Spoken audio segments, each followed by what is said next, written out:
Spawn Camp Council presents Campfire Tales, our deep dive into gaming, media, and pop culture. Pull up your favorite chair and warm up next to the fire of information and entertainment as we take you through all that is good in the world. Tonight, Solid Scorpion Z, King Dawes, Old Dirty Robot, and me, Adam 12, bring you the co-creator of our absolute favorite resource in Dungeons & Dragons, DnDBeyond. Adam Bradford, welcome to the show and congratulations on a solid 3 years with the project. Thank you for having me. I appreciate it. It's been a really great ride for these 3 years. Fantastic. For folks that don't know now, tell us about DnDBeyond. DnDBeyond is an official digital tool set for Dungeons & Dragons, specifically the 5th edition of the game. We came onto the scene, the aforementioned 3 years ago in 2017, so about 3 years into the edition. And we manage characters. Character management is a big part of what we do. We provide compendium, access, searchable rules, and all the mechanics at your fingertips. And we're starting to get into some more Dungeon Master centric tools with encounter building, combat tracking. We've got some digital dice that have recently been released. We've got some digital dice sharing that's on its way very soon, where people can hopefully play over the long distances of the quarantine in a little bit of an easier way. But yeah, it's intended to be a very comprehensive tool set to make playing the game more convenient, allow you to customize as you need to, and hopefully as we start to get into some of the future plans, really push the concept of captivation at the table, whether virtual or otherwise. Fantastic. So what gave you the idea to create such a consolidated online resource for D&D? Did you think it would become as successful as it is now? Yeah, so the first part of that question, I've played D&D since I was 13 or 14 years old.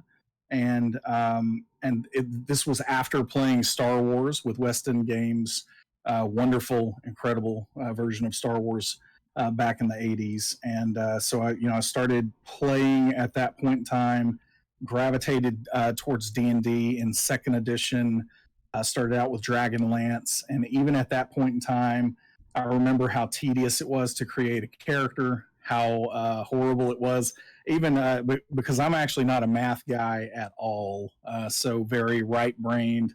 Math has always been my least favorite subject or topic of conversation, to be honest. And so it was like, tracking characters, even something as simple as managing experience points.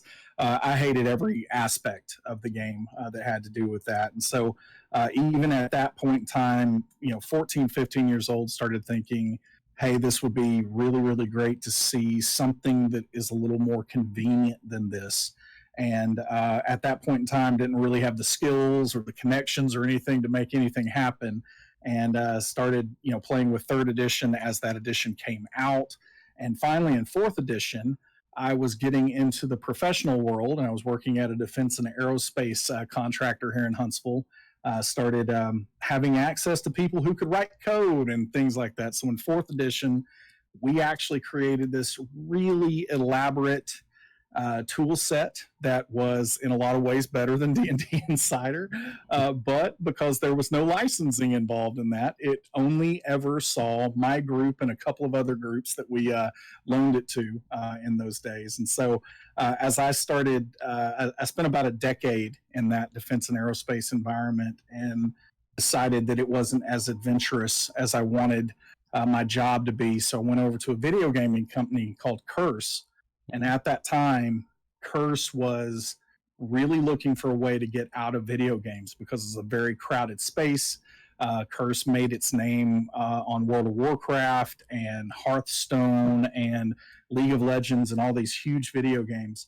And really what they were discovering is when Overwatch came out, when Blizzard put that out, they missed. And so the whole deal was they spent a weekend trying to get a site up that was Overwatch oriented, and someone beat them to getting the first site up. That was kind of a fan database site for that.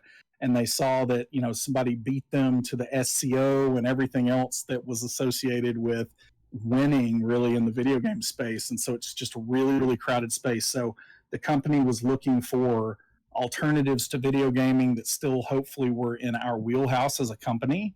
And that's where I started raising my hand and saying, hey, this Dungeons and Dragons thing, tabletop role playing, this is where we should be. I've played for 25 years at that point in time. We really can succeed here where a lot of other people have failed. And really, it would be nice to say that it was just a done deal at that point, that they believed everything I had to say, the executive team, the board of directors. The truth is, no, they did not. So I had to continue to kind of plead the case, until, show data about how much the industry was growing. And hey, this space is growing 40% year over year since 5th edition came out. And, all of that was part of the argument. And we got acquired by Amazon and Twitch. And so at that point, all of a sudden we had a huge safety net where if some new risk didn't quite pan out, it probably didn't mean we were going to close the doors. And so, so that actually ended up being a really, really good thing. And we got a green light. And so at that point in time, we started really making something that Curse was already really good at, which was database-oriented sites about games. And this started with our listings like spells, magic items, monsters, all of that started coming together. So that's really where we started. And at that point in time, there weren't very many examples of what a digital character sheet could be. And so then that became the real focus, because we wanted to focus on areas that were gaps out in the community. Roll20, Fantasy Grounds were already out there with virtual tabletops, but the things we didn't see really readily available was character management. So that's kind of what we came out of the gate with: compendium access, character management. And then, we were very successful in the first, week or so with DnDBeyond. So I think that all of the risk aversion that all of the company had, our board, everybody else, that melted away very, very quickly when we saw the response to initially to DnDBeyond. It was fast. It was very fast. Yeah, it was. I remember. So I won't talk any numbers. I can't. I can't talk the actual numbers, but what I can say is our president at the time, of course, he was just on pins and needles, biting his fingernails and everything, seeing how that first day was going to go. And about an hour into the launch, when money started coming in for the first time, it was what we thought was a pretty large number. It was already eclipsing what we thought we might make in the first month. Internally. And I was talking to him in his office, and he was like, yeah, like this might be, pretty successful. I think it's going to do okay. And he's like, but I wouldn't really call this a big success yet. And I remember point blank asking him, I was like, what is a big success? Right. What would be a big success to you?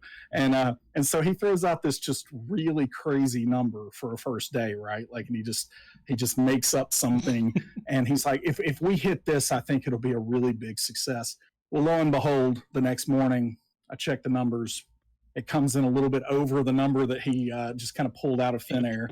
And so I got to do a little bit of a victory lap that next morning, and I was like, did you see the numbers this morning? He's like, yeah.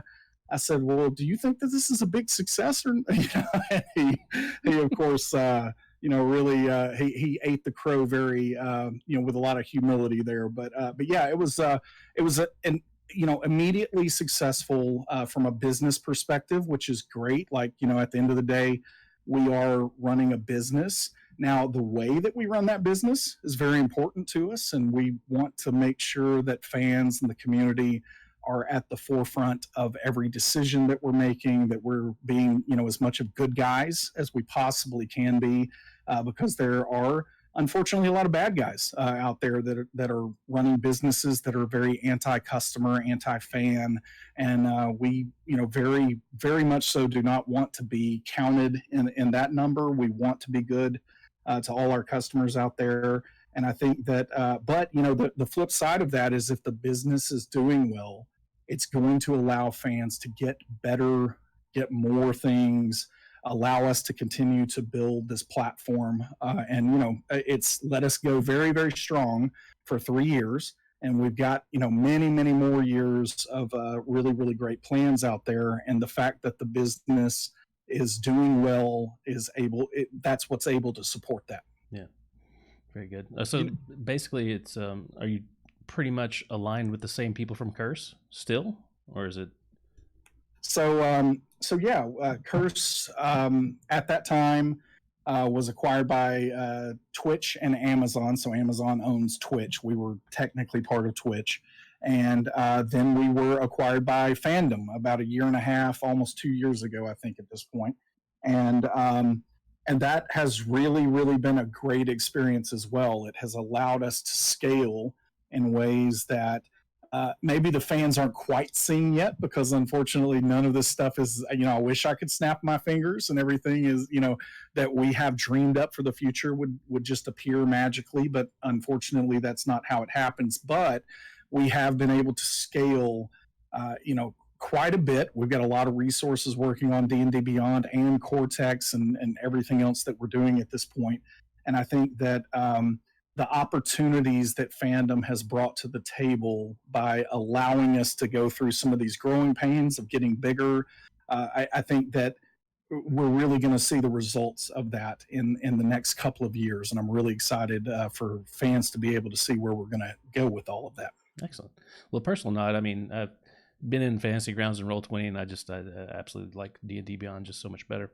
That's just my personal opinion. But I did watch your latest Ask Me Anything with D&D Beyond there on the YouTube, and saw that you are working on a virtual tabletop. You want to expand on that? And then also, if you're able to do so, I'd like to know like the relationship that you have with Wizards of the Coast, because it seems like you guys are all doing the same sort of thing, but like the pre-orders for Realm of Frostbane a little bit different depending on the platform, kind of thing, and stuff like that. So yeah. Okay. So yeah, first part of that, we are absolutely looking for ways, and we're using language like virtual tabletop VTT, because that's just what people understand that to be out in the community. But for all intents and purposes, we're looking at very much so what we would call a next generation of the virtual tabletop. So we're wanting to push into some new the technology that is currently out there with virtual tabletops is a decade old, and just like in a console video game generation, it's not something that we would not want to enter at that level of entry at this point in time, because it's just not the smart play for us to do that this late in that generation. And so we are making plans to do, very much so a next generation virtual, we call it a VGS, virtual game space, internally. And we're starting to lay the groundwork for that.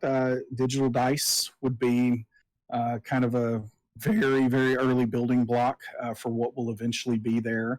I kind of mentioned already the idea of shared dice rolling. So that is something that we're going to at least be starting this year. I don't know whether we'll finish it or not, because we, probably famously out there at this point don't give dates, because that is folly in software development. But ultimately, we do intend to start kind of getting that shared space to come together this year. And then as we start to march down that road, it would not surprise me if you started seeing, more 3D elements introduced over time, probably in a stair-step fashion that would eventually, start to come together in this shared virtual game space. And we're not talking Oasis level or anything remotely like that, but it's definitely getting more to the point of hey, these aren't just flat 2D maps. We're wanting to make this as immersive as it possibly can be. And kind of we talk about the 3 C's all the time internally, and that is convenience. Obviously, if D&D Beyond is not delivering convenience, we're not doing what we need to do with a digital companion. That's kind of the first mission. Everything has to be as convenient as possible. Customization, D&D or any other role-playing game, is a vehicle for creativity. And so people make a lot of different things and they don't always follow the rules. And so, customization is a big part. We're not where we want to be with that element yet, but it is something that, is we're constantly keeping in mind and trying to expand and make that better. And then, that third C is captivation, or, immersion didn't start with a C. And so that's the part that we're trying to really, kind of kick into high gear in the next year or two. And I think that the biggest problem that companies have had that are starting to get into this at this point is that at the end of the day, if I'm dungeon mastering a game, I need something quick, something easy that is going to get me what I need to get into that game. So not all of us have that time where we can, craft the most exquisite, unique map that anyone's ever seen. We don't have the time always to put in that level of prep to create your own 3D assets and, even 2D assets and everything else. And so we are going to be trying to introduce ways that people can have all the assets that they would need to run a very effective game, through the DnDBeyond platform, through a fandom level platform that also would support everything that we're doing with Cortex.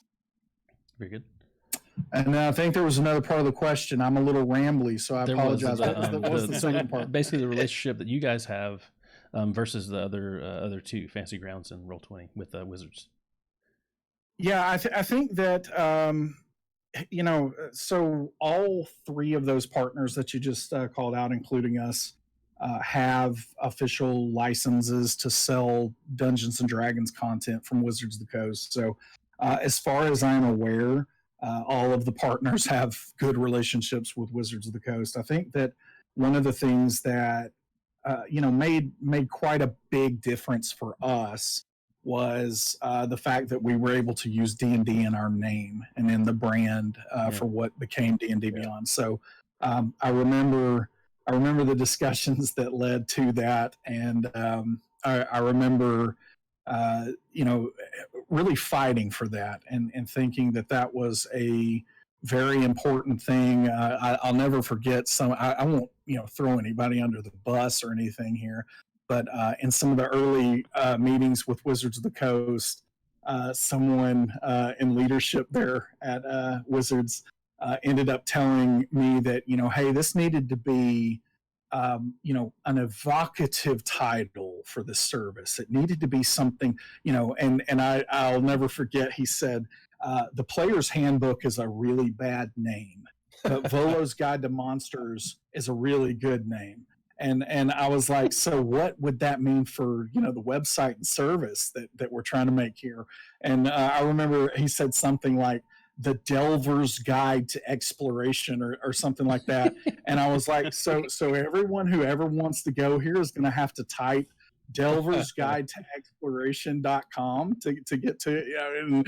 And so, it was a lot of friendly back and forth at that point in time. And I remember that I had suggested DnDBeyond kind of early in the conversation, and it was kind of funny to see that, because I thought just kind of inside my head, I was like, hey, this is going to really resonate because you had the playtest period was called D&D Next, and it's like, hey, DnDBeyond, like, it's going to be like an extension of that. And so it was kind of funny. About half the room started really passionately fighting for my suggestion, and this was all Wizards of the Coast folks, right? So they're like chiming in and saying that that's what it should be called.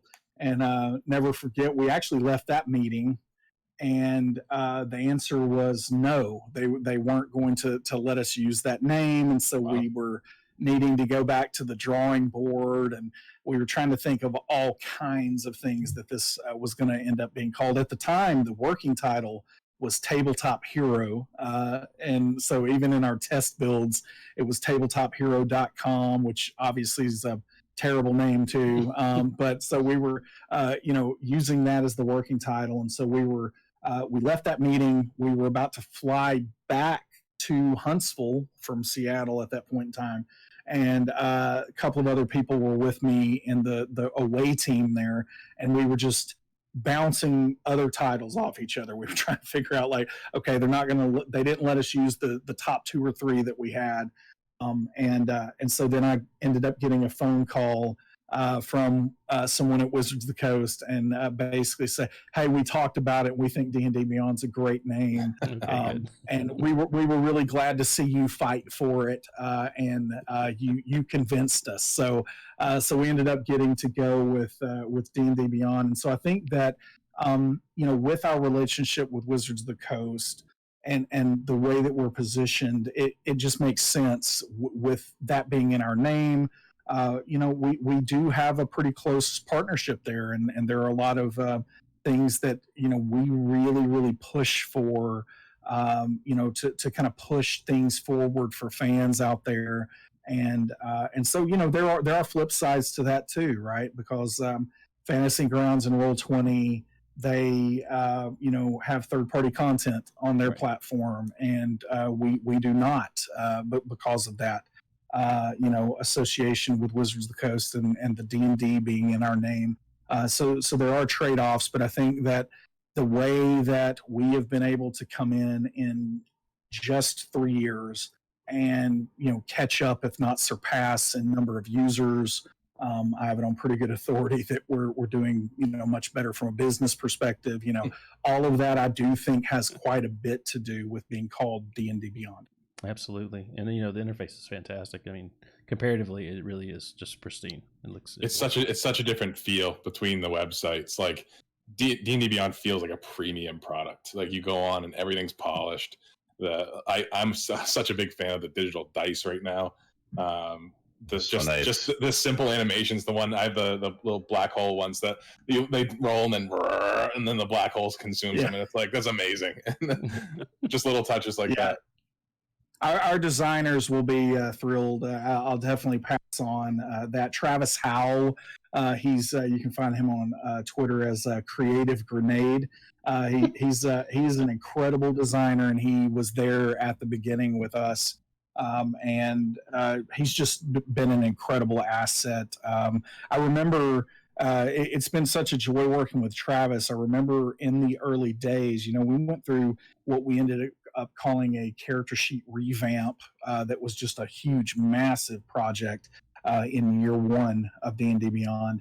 And he and I used to get into healthy, positive tension arguments quite a bit in the days before we launched as to what a digital character sheet really should be and how it should feel and what it should look like. And one of the, because again, he's an excellent designer, and he is going to say things like, hey, you need space for your eyes to settle, and all of the modern design principles that make complete and total sense. Yep. I'm coming at it from a different direction of playing for 25 years and understanding that a character sheet is pretty much cram as much information as you possibly can into this little bit of real estate where you don't have to look other places. And so at the time, the truth was, and this is a testament to, a great working relationship. We didn't have data. We didn't have any real feedback. There was nothing that we could really base that on other than, hey, this is what my gut feels. This is what your gut feels. And so at the end of the day, that was one of those places, it was my call to make in the end, but I ultimately said, hey, I'm going to go with you. You're the designer here. You're the expert. We're going to go there. And to his credit, as we got that out, and that initial sheet had a lot of problems with it, and we did. I remember I literally read every single post in a forum thread that had hundreds of thousands of posts in it. It ended up with a lot of posts in this, reading through every little bit of feedback. And I think that, got back with Travis, worked through some changes that became the character sheet revamp. And, I think a lot of people forget what that first sheet even looked like at this point in time, because the new one really just solves so many problems. It's not perfect, nothing that anyone can ever do is going to be perfect, but it really has come a long way, and it's really changed the way that a lot of people play out there. And so, yeah, I think that again, we just have rock stars that are working on this, and I think that the level of polish and just the level of quality that you're talking about there is because the our designers, our developers, our product managers really do care about what we're working on. We are fans. We play this game, and we want to make things that we would want to use ourselves. And I think that that does come through with what we deliver.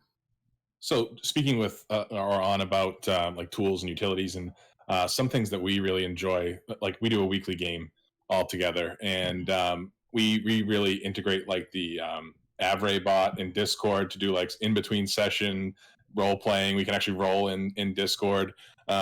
We do the Twitch integration, so when we're on streaming our sessions, we have like the hit points on the side.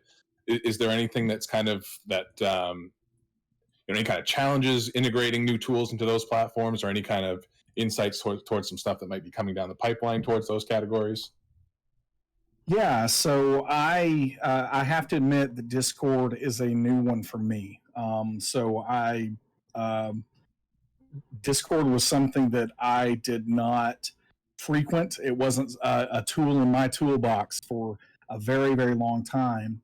But ahead of the pandemic, in fact, which ended up working out pretty well for us. But at some point a couple of years ago, really started looking at Discord.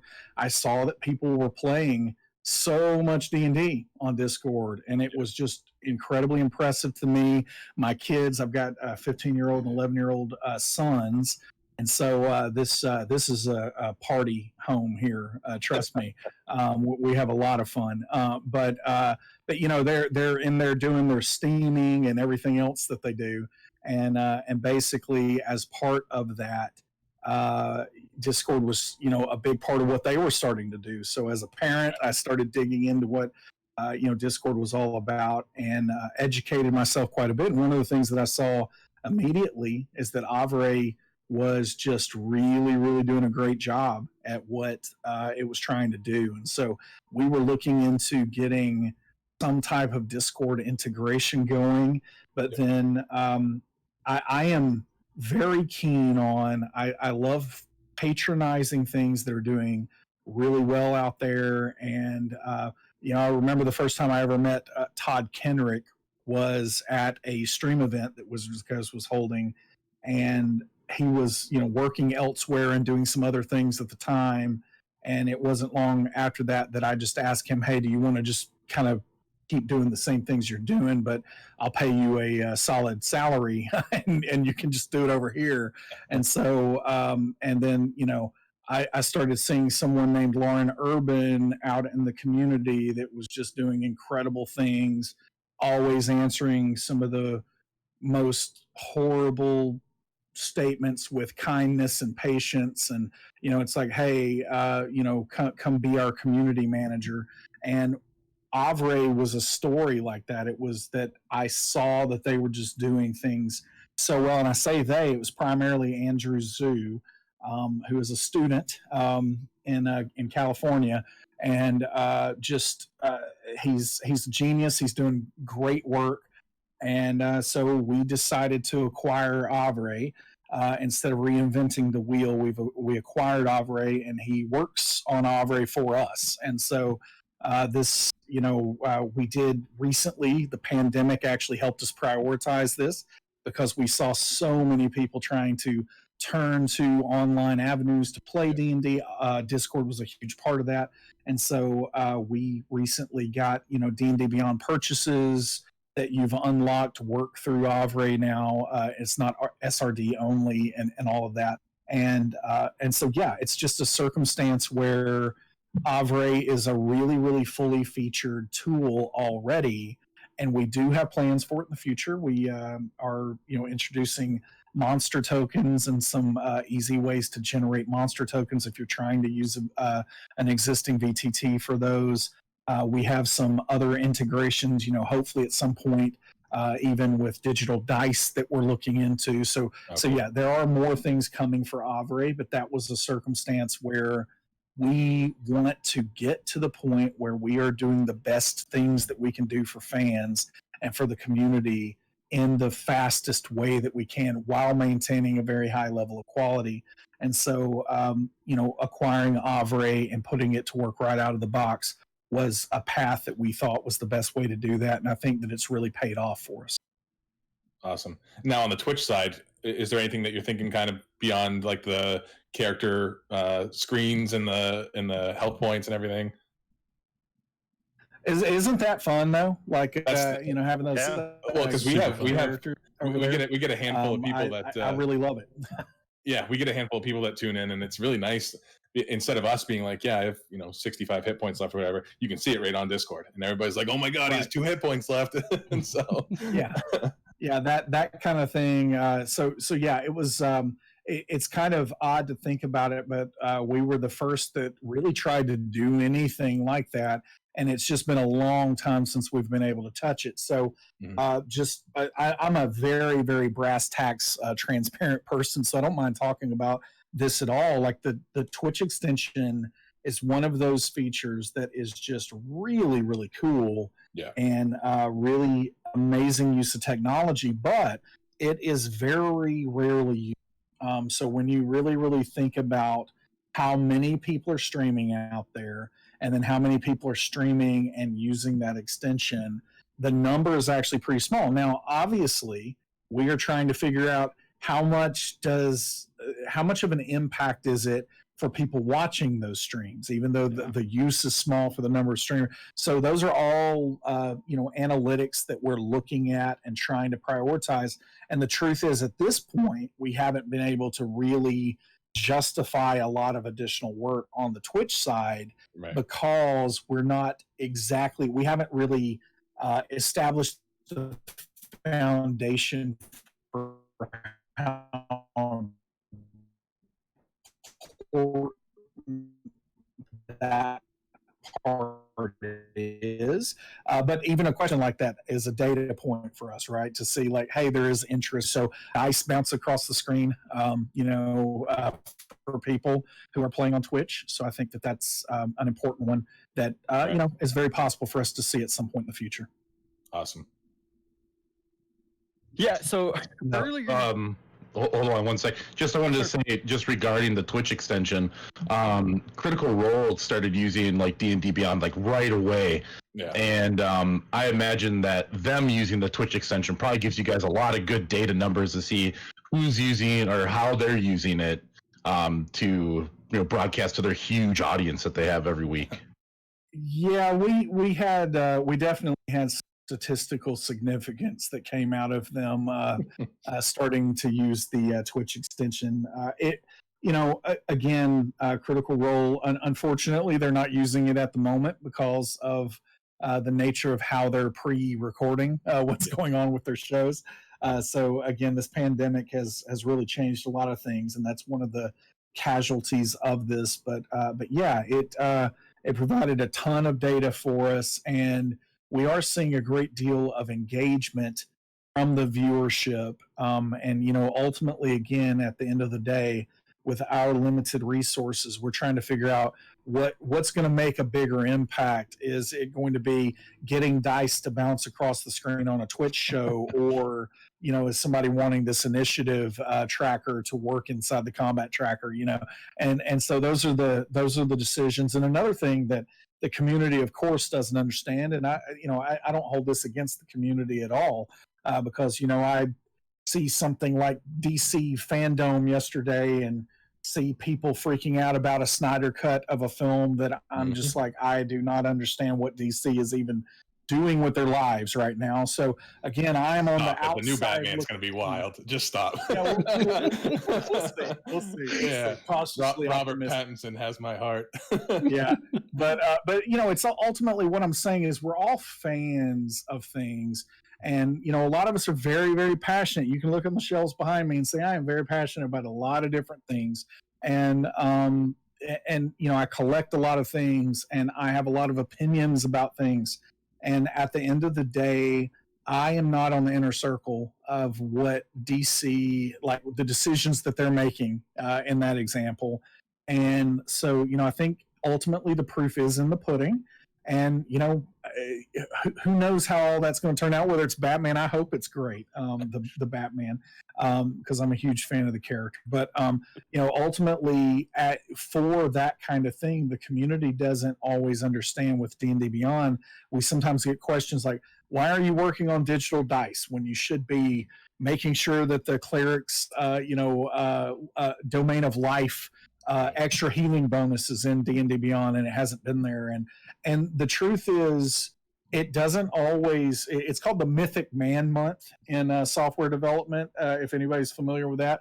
But it's the idea that you can't just always add resources into a situation to actually scale at a one-to-one level. And it doesn't matter like if you add a whole lot of men to a situation of a baby getting born, like it's still 9 months of pregnancy, so it's like ultimately when it comes down to it, we have different teams working on different things, and we can't have all the teams working on the same things because that actually would slow us down even more. And so there is another team working on digital dice, and so digital dice have gotten to a point where they are moving pretty quickly and they're able to do a lot of things, whereas we have another team that is working on the character management part of D&D Beyond, and they are working on the domain of life, life domain cleric thing actually right now. So,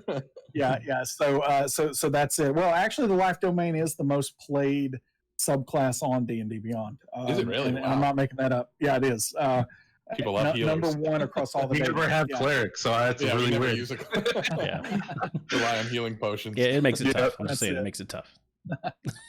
Yeah, I honestly hadn't thought of that, but you probably have some really interesting player data on where people tend to gravitate and what kind of characters they play. So earlier you mentioned being customer friendly or customer centric, and I, in my opinion, I think you do that really well with content sharing. Was that an easy decision, or is there some difficulty? From a business standpoint, you can handle that differently. Yeah. So, again, as D&D Beyond or Tabletop Hero at the time, as that was getting off the ground, so much of what shaped what became DDB was based on the fact that I would go toe to toe with virtually anybody out there to say that I would be an ultra fan of Dungeons and Dragons. I mean, I would do trivia. I would do any of the things that would prove my credibility as a fan, right? Before all this started. And so I think that when it came down to it, so many of the decisions, because our company, because again, being part of Amazon, I won't talk about Amazon's broader practices or whatever, but from a philosophical standpoint, they care about customers. I'll say that. So we were constantly being told as, Curse operating within Twitch, within Amazon, that we could be very, very customer centric. And that was great. That was a great license to have that kind of leeway to do that. And so as we started thinking about the economics of this, I was very sensitive to the fact, being a fan myself, very sensitive to the fact that a lot of people had already bought hardcover books. Very sensitive to the fact that a lot of people have already bought this stuff on Fantasy Grounds, or Roll20 had recently gotten the license when we started, thinking all this through. And so I knew that was going. And by the way, that still is the number one chief complaint about D&D Beyond is I don't want to rebuy my books. And hey, I get it. Again, as an Uber fan, I definitely understand that point of view. I think that thankfully we have had a lot of evidence out there and a lot of evangelists and apologists out there that explain that, maybe you're not just rebuying anything. Maybe it's a separate offering that in and of itself is a worthwhile investment. And again, that's just something that we've had to prove out. And every single bit of functionality that we add, month after month, is making that a better value proposition, to invest and rebuy your book, so to speak. And so I think that, content sharing for me was something that I wanted to replicate, that idea that, playing a couple of decades, my parents were not well off. I barely made it through college. If I hadn't had a scholarship, I wouldn't have gone, all of those financial considerations were really, really strongly on my mind. And I remember that most groups, a lot of times it is the Dungeon Master. In my group's case growing up, it was not the Dungeon Master, because that was me and I had no money. And so I had to sweet talk and silver tongue somebody else to buy all those books, and they did. And so they bought the books and we shared them around the table. And so I wanted to replicate that on the digital side the best that we could. And so that is what became content sharing. And to Wizards of the Coast credit, once I pitched how that would work, they immediately thought that was a great idea, and they were behind it, right out of the gate. And so we were able to do content sharing. And I agree that content sharing is a killer feature. It's one of the best parts of D&D Beyond, and it's something that I'm really proud that we were able to do. And it is very pro fan and pro customer, and that is how we want to start all of these decisions that we're making. We really do want to make sure that this becomes the most used resource, for anybody playing Dungeons and Dragons, and we're well on our way to. Awesome. Yeah, as a fan, that's very much appreciated. Now, you strike me as a child of the '80s. You've mentioned a couple of things that lead me to believe that. Kind of curious, what was your introduction to D&D? What was the first kind of thing that you ran across that? Yeah, so as I was mentioning earlier, it was actually Star Wars first. So I grew up where I am now, so Huntsville, Alabama. Now I've had the privilege to travel all across the world. So I've done a ton of travel. So it's not that I am necessarily an isolated bumpkin out here in the sticks or anything, but I have lived here my entire life, and being in the middle of the Bible Belt, Dungeons and Dragons was not something that was going to happen when I was a kid. So I loved, I adored, yeah, that's Satanic Panic. So I adored the cartoon, the Dungeons and Dragons cartoon. So that was actually my first introduction to D&D itself. And I remember my parents would not have had a problem with Dungeons and Dragons. And my mom used to watch the cartoon with me and everything else, but no one would play. And so I was actually in Scholars Bowl, I think they called it, where we basically didn't do anything in class. And I remember more or less playing D&D without even knowing what D&D was. We were, had graph paper, and I am running my friends through little dungeons, and they're getting treasure. And at that point in time, we weren't rolling dice because we didn't have dice. They were picking a number between 1 and 100. And, it was stuff like that was like determining success. And later I was like, hey, that was, more or less D&D, and I just didn't even know it. So when I was 13-ish, somewhere in that neighborhood, ironically, at a church that I was attending, someone introduced me to that West End game, Star Wars. And Star Wars was okay. For whatever reason, the magical force was, much, much different somehow than the, demon worship of Dungeons and Dragons, and for the churchgoers of the day. And so we were able to play that Star Wars game. And then, but it wasn't long before our entire group started asking too many questions, like, hey, what about this Dungeons and Dragons? And so I remember the first time that we played D&D. I kid you not, we used to go to the church building to do this, because they had a huge space and it was like way cleaner than anybody's house. So we used to go there, and we literally, like, when we were going to play Dungeons and Dragons, the minister that was introducing us to this, said, "Hey, no, let's meet at my house for this session." And so it was like a closeted activity. He's afraid the place is going to burn down if you start playing. He was, to be honest, he was afraid he was going to lose his job. Like no joke. And and so we get to his house and we start playing Dragonlance. And I will never forget. It's like you hear these stories sometimes of somebody going out trying golf for the first time. And, in their first round, they get a hole in one or something, and they just chase that hole in one the rest of their lives, and they might not ever get another one, right?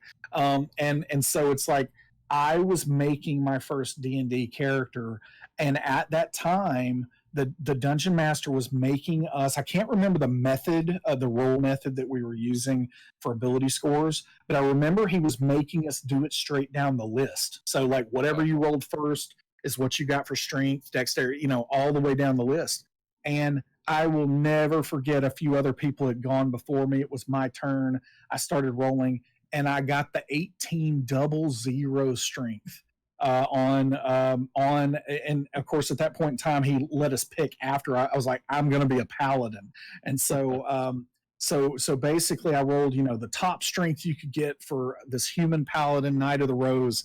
For Dragonlance. And unfortunately, I only got to play that character for about 4 or 5 sessions before I wasn't allowed to do anything other than Dungeon Master after that.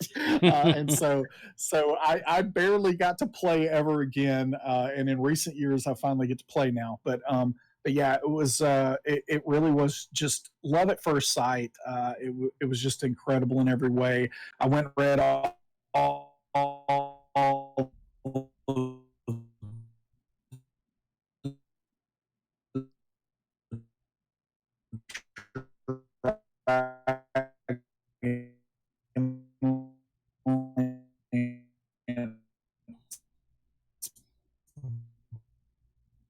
books immediately to third edition. And though I didn't do any work, I just read those books the whole time and kind of acted like I was helping people, most of the time. And I did that. That's where I became an expert in what was going on. And that's really where my fandom of D&D really, really took off, as in third edition when I was in college. Really, you mentioned Star Wars and these big franchises, and D&D has had such a resurgence. Not really a resurgence, but yeah, I guess a little bit. It seems like it's starting to become more mainstream. Well, they pulled the blankets back. Could you ever see? I mean, it's such there's such rich lore in it. Could you ever see it turning into something like the Marvel Universe?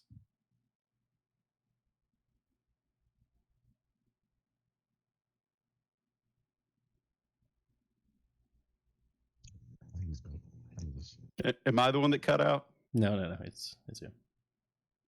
Okay.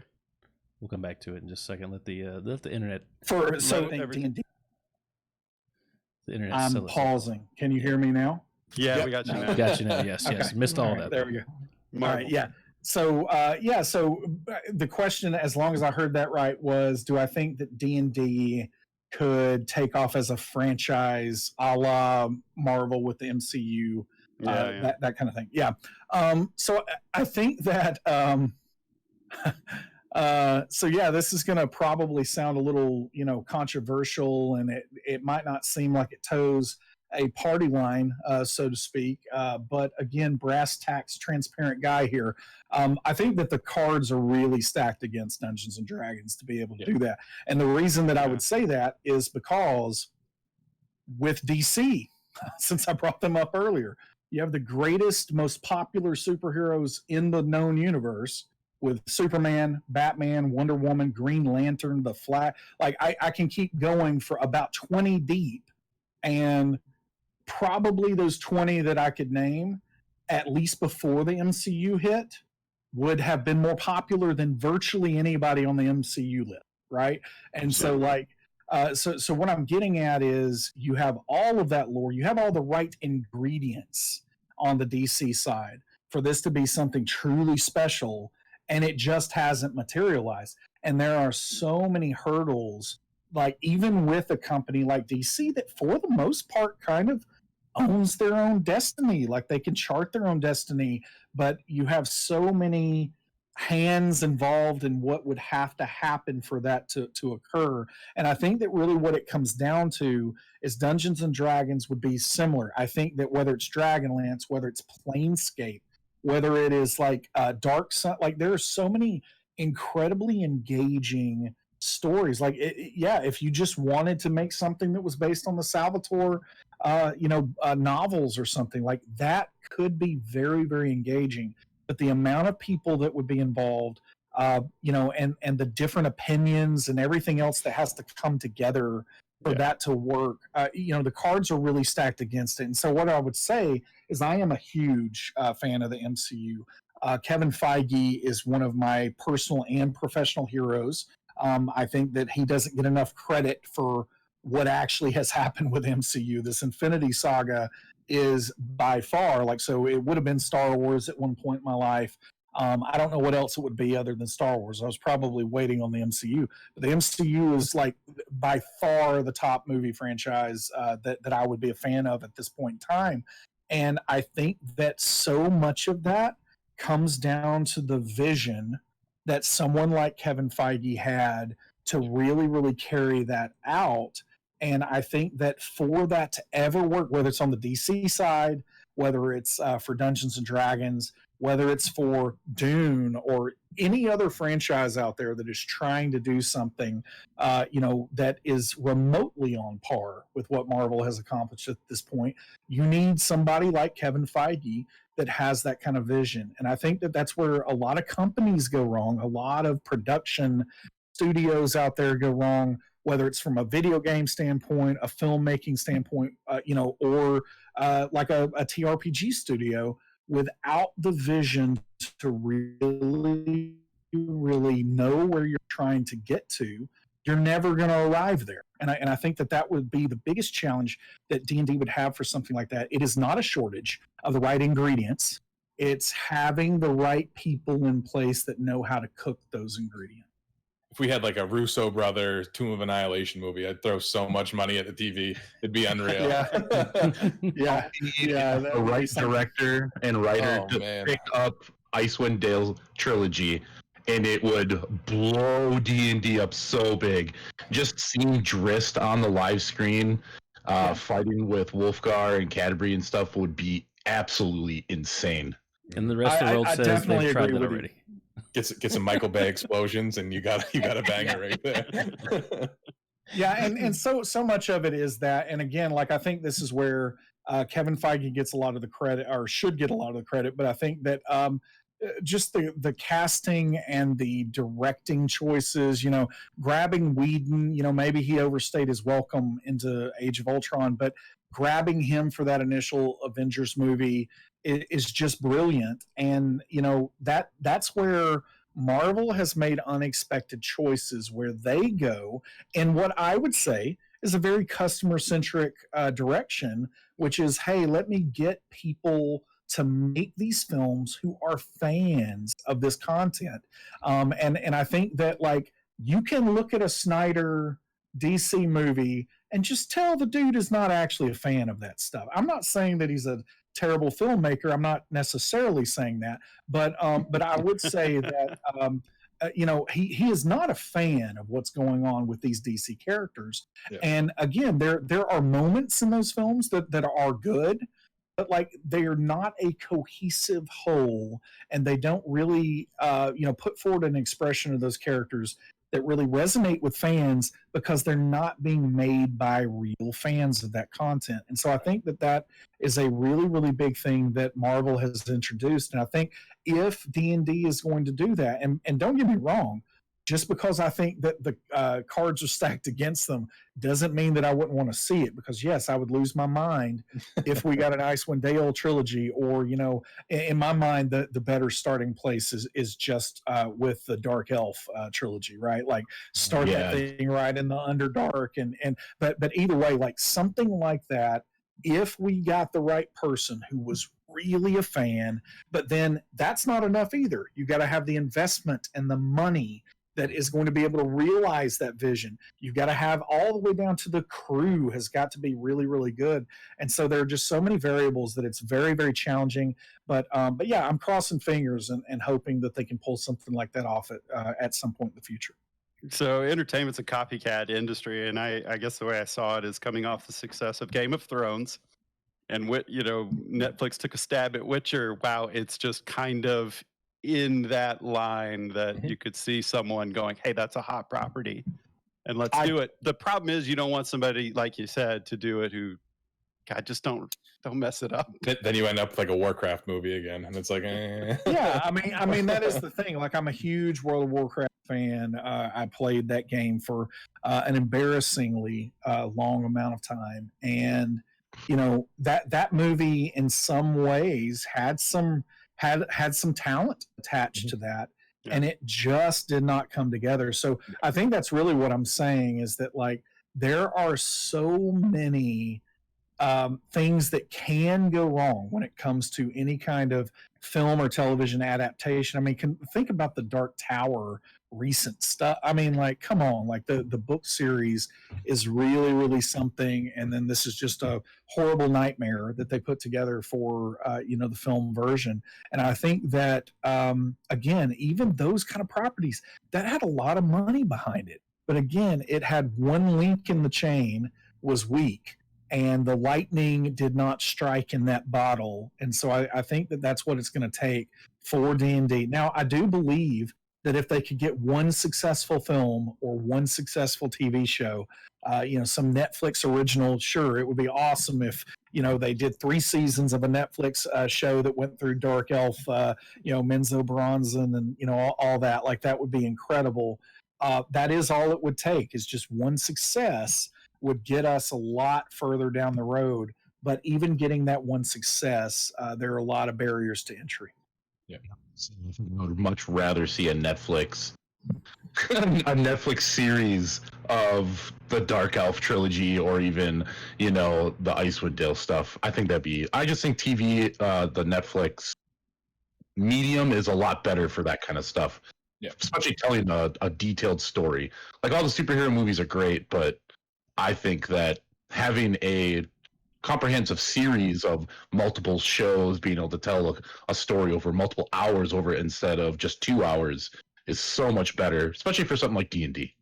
Yeah, I completely agree. And I think I think that we've heard some promising things from the whispered rumors about what is happening with the D&D. I've heard things like, the guy who directed Goosebumps was going to be attached at one point. I don't think he is anymore, but I was like, okay, hey, the tone of that, I understand that. They keep saying things like, oh, hey, we're going for a Guardians of the Galaxy tone. And don't get me wrong, like, I like the Guardians of the Galaxy movies. I don't want every movie to turn into that, because it's on the line of a little too much snark and humor and those kind of things for me. But I do think that a humor element is important for Dungeons and Dragons, and I think that doing something to even make it more Jumanji in tone, where there are players in a real world somewhere who are somehow tying into the playing of that, and you're seeing it dramatized by actors in this other world.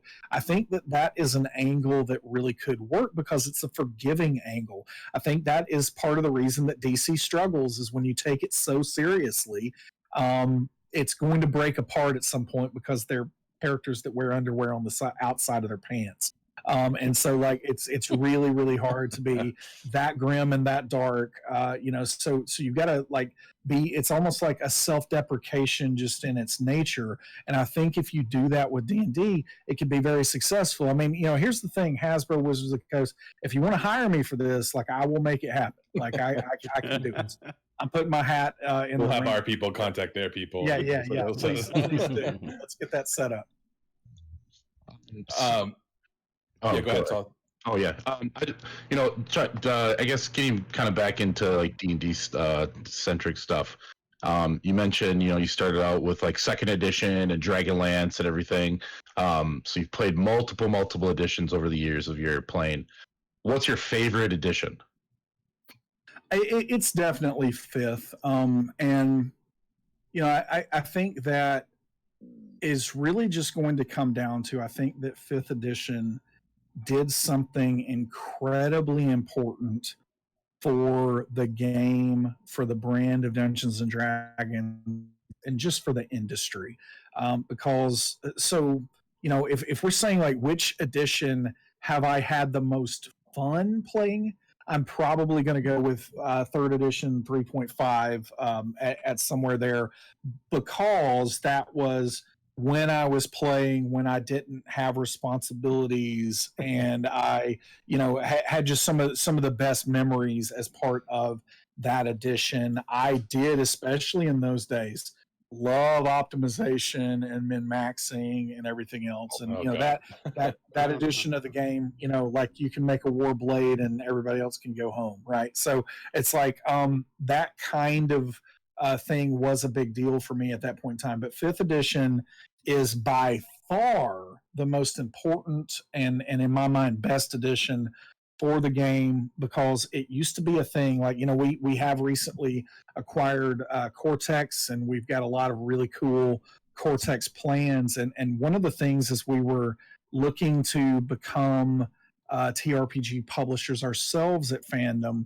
We looked at Cortex, and we looked at what the business was for Cortex with Margaret Weiss Productions. And of course, Margaret has retired at this point in time. That's why we acquired the system from her. But it's like with that, 2010, 2011, when Marvel Heroic Role Playing was coming out. I mean, this is Marvel we're talking about here. Mm-hmm. Now, this is a little bit after, an Iron Man movie came out, but the MCU wasn't as big as it is today.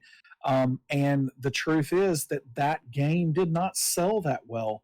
And the truth is, if you go back to 2010, no game sold well, including D&D. Pathfinder was doing pretty well, but D&D was not, right? And so it's like, what fifth edition did to extend the warm blanket to fans who felt scorned by new editions that were called forth, and all these other things that happen, and just the divide that happened in the community cannot be overstated.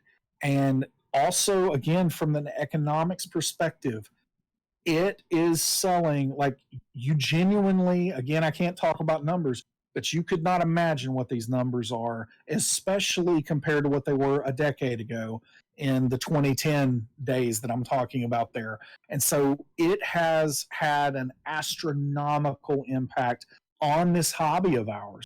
And because of what fifth edition of Dungeons and Dragons has done, this is, you hear all the time, this is why we can't have nice things.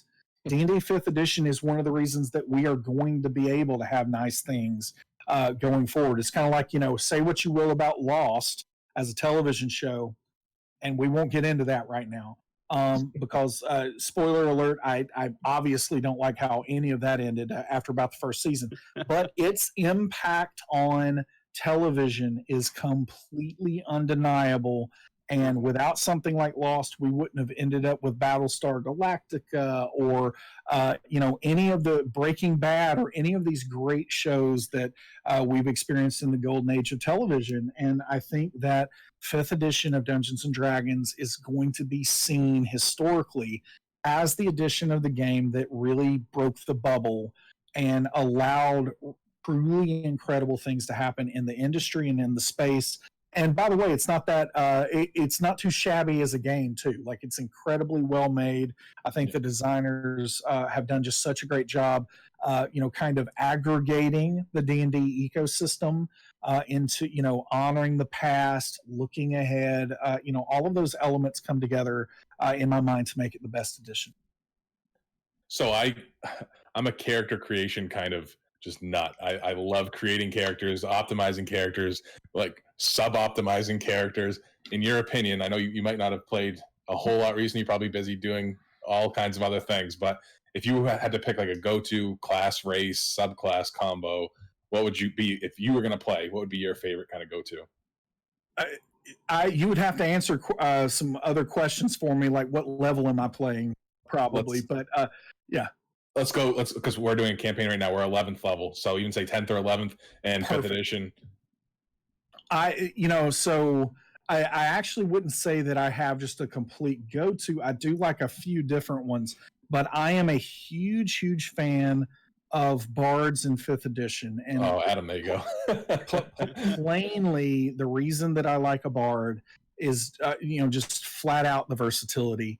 And I love their action economy. And so let me be clear. When I say bard, I'm not talking about any of these other pales in comparison subclasses to a lore bard, because that is the only one that matters.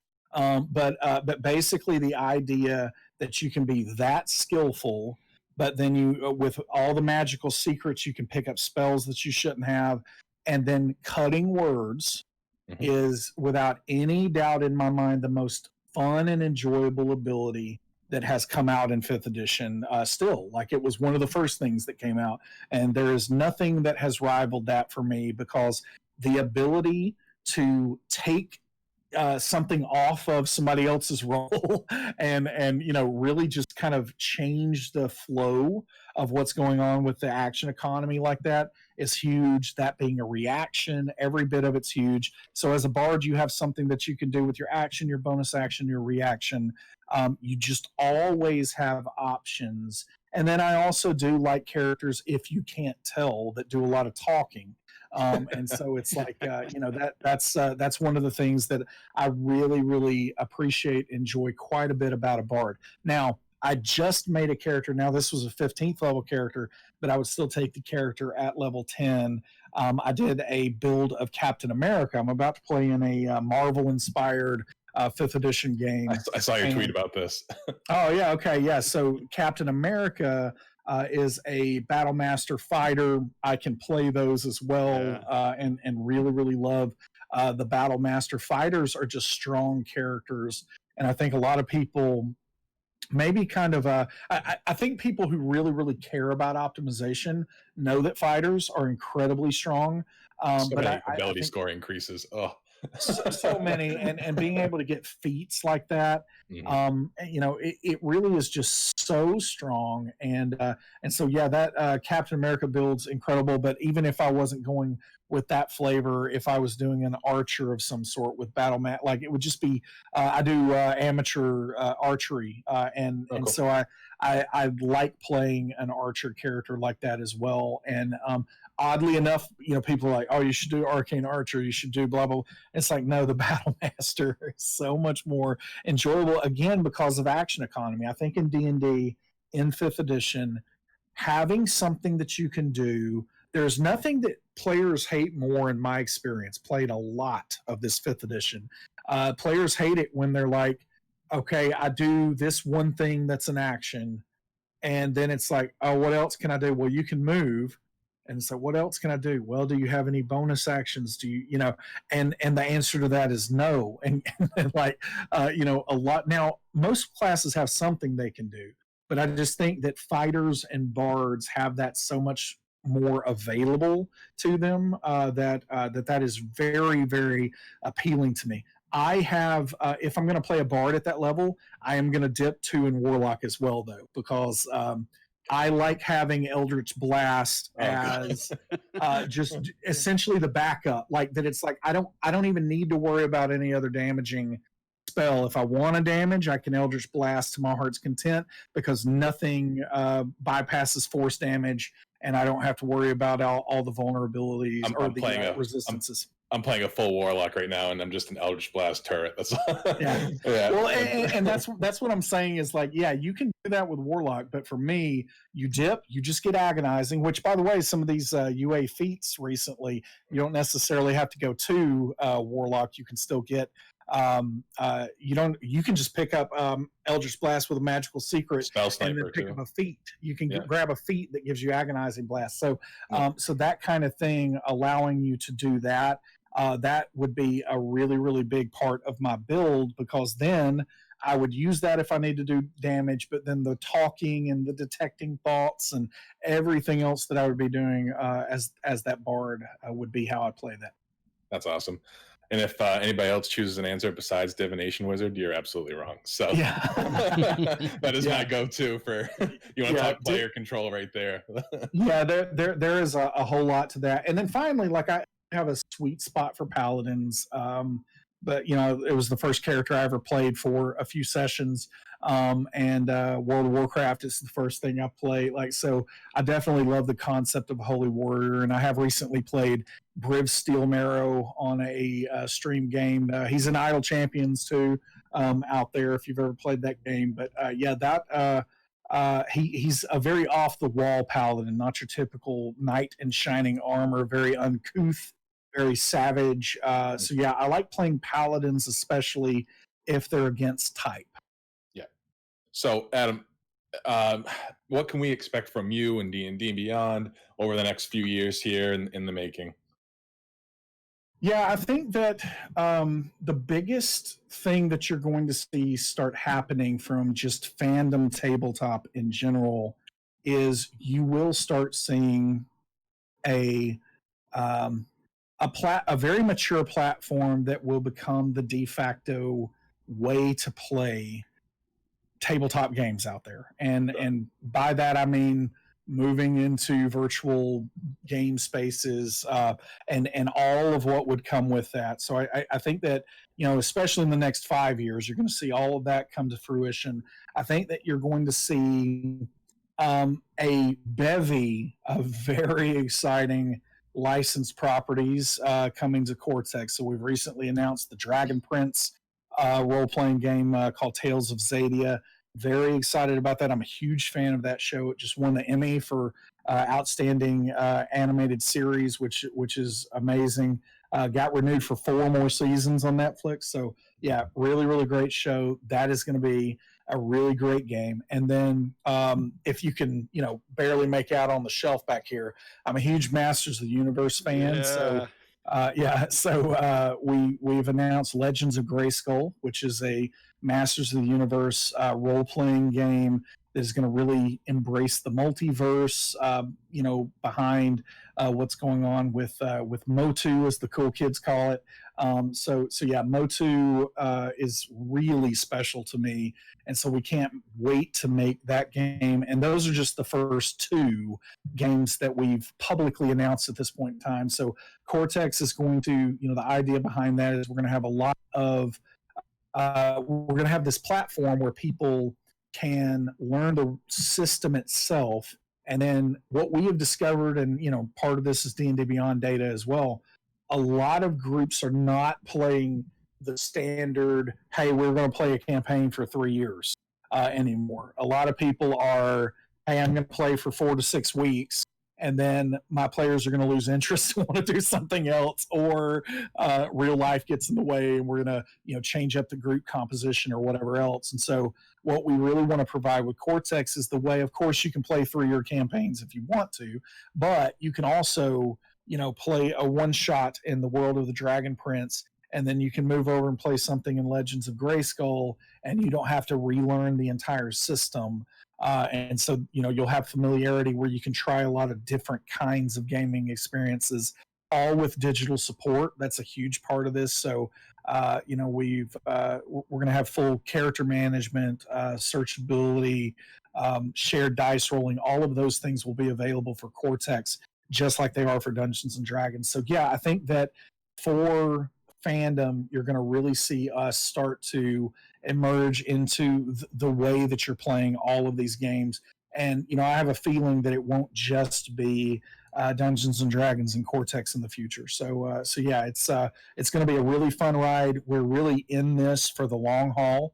And again, we've got just huge fans that are at the heart of making all of this happen. And we do have a vision and a dream that we want to see come to pass, and we're pretty dedicated to making that happen. As far as me personally, I hope that I'm along for most of that ride. I think once you start getting outside the 5-year period, one of these days, this is going to sound really, really silly, but I think that I'm probably going to run some kind of theatrical production company that's going to make musicals and that kind of thing that are geek and nerd related, because I think there's a very big gap for that kind of content right now. So I think, 10, 15 years from now, you're going to be going to Gen Con and you're going to be seeing one of my shows in one Bradford of the production group has put on. That's it. That's it. Yeah. Well, Adam Bradford, thank you for joining us on Campfire Tales. It's been such a pleasure having you on, man. I really appreciate it. Yeah, thank you for having me. Where can we find you online? I typically hang out mostly on Twitter, so it's at Bad Eye Adam. Facebook has too many characters for me to read. I don't have time for that.